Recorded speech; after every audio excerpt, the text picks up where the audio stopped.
Tinanggal din natin yung injector number 2. Yung problema nito, ayaw mag-spray. Tingnan nyo, nakarana yun.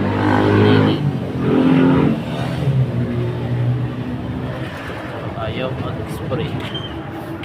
Yan, taas na yung pressure nyo naman. Okay. So, ibig sabihin, sira yung injector. Ito, injector number 4.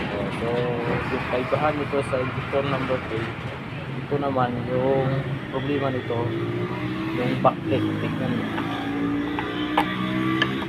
Okay. Unang spray, tapos yung backlight, malakas. So, walang pressure. Goods na yung injector number 4. Ito lang yung problema. Pinalitan natin ng valve sa injector. Ayan, tingnan nyo. Papakita ko sa inyo.